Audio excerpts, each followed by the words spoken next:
Hi, I'm Kenneth WAJDA. I'm a professional photographer here in Colorado, and welcome to another one of my photography talks. Today I want to talk about gear, specifically a Zone 6 wooden field camera. So the beauty of this camera is not only does it fold up, if you take the lens off, this folds down and you can pack it, it's rather lightweight. But it is beautiful. It's gold plated. It has a presentation that says, I am extra special. And I'm using it for just that reason. And I've showed you the ebony 4x5 camera that's got, it's dark wood and it's titanium, but it's not showy like this. And showy is good for some things. So I'm doing weddings where I'm setting up a professional photo booth with black and white film and photography that is like Hollywood stylized. And the idea of that is to bring something glamorous to weddings. And the camera has to sell that a little bit. And this certainly does. So this is a Zone 6 4x5 camera. You can pick these up used. They're not terribly expensive.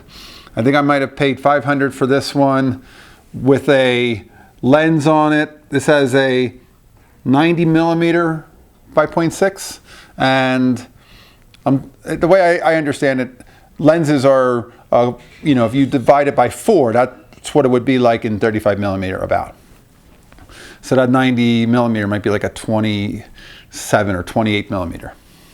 And I love the presentation that this makes to an audience. When I am seen with this at a wedding, and I'm still working to book some, so this is all brand new as far as, I don't have great samples to show yet because I'm still building my 2017 client list, and I'm just starting to offer this. But the idea that this sells specialness. If you're photographed by somebody at a wedding or a event and they show up with this, don't you say, wow, wait a minute, that is something.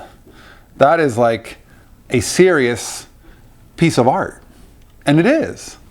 And to me, that's one of the aspects of photography that is maybe psychological. Maybe it's something that we have to work with because all we're doing is making photographs. Is this much better than a 6x7? Or is it worth the extra time to set up a 4x5 and a sheet holder versus a 6x7 or a D810 or another digital camera, a digital medium format? Well, I think so, because a digital medium format still doesn't have this presence. And psychologically, they talk about in filmmaking, if you show up with a 16mm film camera to make a low budget film, the actors and the crew treat that project differently than if you're shooting digital video, because right away the film has some importance. 16mm is expensive to shoot, so this must be a quality project. This must be more special, and we'll put our best performance first because we don't want to waste it. Well, that's what this says. This says, as a wedding couple and as for your guests, this matters because you matter. And because you matter, we brought the best.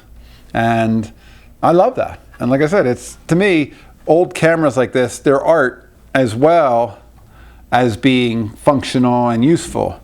And they don't have to be terribly expensive.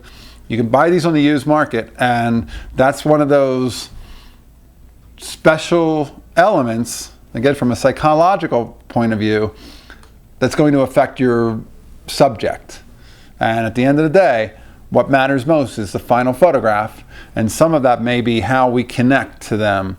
Even the fact that you have to put a film holder in here once you set up the shot, and they have to wait for that. And then once you're ready to shoot, you're holding a cable release here, and you're watching your subject, but you're not looking through a camera. You're able to connect with them because you can't look through the camera. There's no viewfinder to look through at that point. So now you can just be connected to them, and when you make eye contact with them and you see what you want and you fire, you've shot something that captured what you were watching. And I think there's also something to that about the way with a camera without a viewfinder, once the film is in place, how you have to connect differently and how you can now have this human connection, not this photographer connection. All right, that's today's photography talk. If you're enjoying these, hit the subscribe button and I'll bring you some more. And thanks so much for watching. See you tomorrow.